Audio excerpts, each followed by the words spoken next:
Hola, yo soy Sasu. Sean todos bienvenidos al canal Cuida Tips Salud y Bienestar. En esta oportunidad estaremos hablando acerca de las causas por las que la leche nos puede sentar mal, como sucede en el caso de la intolerancia a la lactosa y la alergia a la proteína de la leche. Entonces vamos a la intro y comenzamos.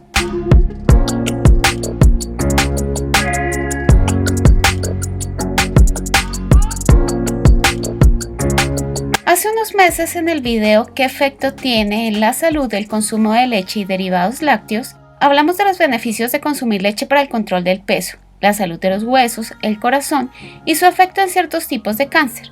Lamentablemente, con el paso de los años ha ido en aumento el número de personas que han tenido que dejar de consumir leche o sus derivados porque les sienta mal.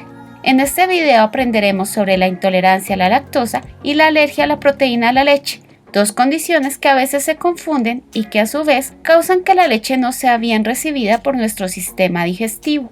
La historia que casi todos cuentan. Desde hace unos días has notado que presentas dolor abdominal, gases y tus heces se han hecho cada vez más blandas. Esto sucede cada vez que consumes leche o yogur. Este es un cambio extraño dado que tienes buen apetito, nunca has tenido alergias, de hecho consumes queso, mantequilla y pasteles que incluyen leche sin que te generen molestias. Una situación un tanto confusa.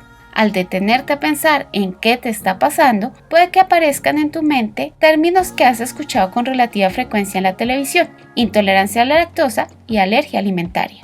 Entonces, ¿cuándo se debe pensar en intolerancia a la lactosa? En términos generales, la intolerancia a la lactosa se debe a una deficiencia o inactividad de la enzima encargada de procesar este azúcar en el intestino. Es por esta razón por la que la mayoría de sus síntomas son digestivos: dolor, distensión abdominal, flatulencia, heces blandas o en ocasiones diarrea. Una de las causas por las que se presenta esta situación es por la reducción natural de los niveles de la enzima lactasa a partir de los 3 años de edad, o por un daño en la mucosa intestinal luego de una infección o un proceso alérgico. En este último caso, la intolerancia a la lactosa es transitoria. Se debe probar suspendiendo la leche y los derivados lácteos al menos por 2 semanas para luego introducirlos de a pocos, estando siempre atento a si se presentan de nuevo los síntomas. ¿Cuándo debemos sospechar una alergia a la proteína de la leche?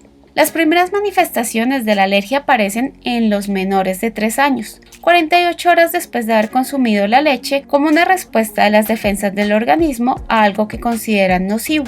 Los síntomas en este caso van más allá del sistema digestivo, con cansancio, palidez, presencia de lesiones pruriginosas en la piel, congestión nasal, aumento del flujo nasal, picazón, lagrimeo, tos, dificultad para respirar, sensación de ahogo y sibilancias. Asimismo, los síntomas digestivos son más acentuados, con dolor tipo cólico, náuseas, reflujo, aumento del hábito intestinal con presencia o no de sangre en las heces, episodios de estreñimiento y, en casos severos, hinchazón en labios, lengua y paladar.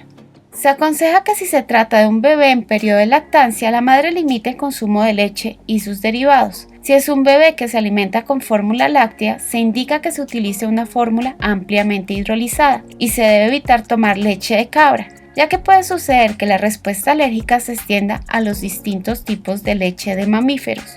Por último, hay que consultar a un especialista en nutrición quien orientará sobre cómo modificar la dieta, en especial si se está considerando usar una leche de origen vegetal como la de soya, almendras, avena o arroz en un niño menor de 3 años.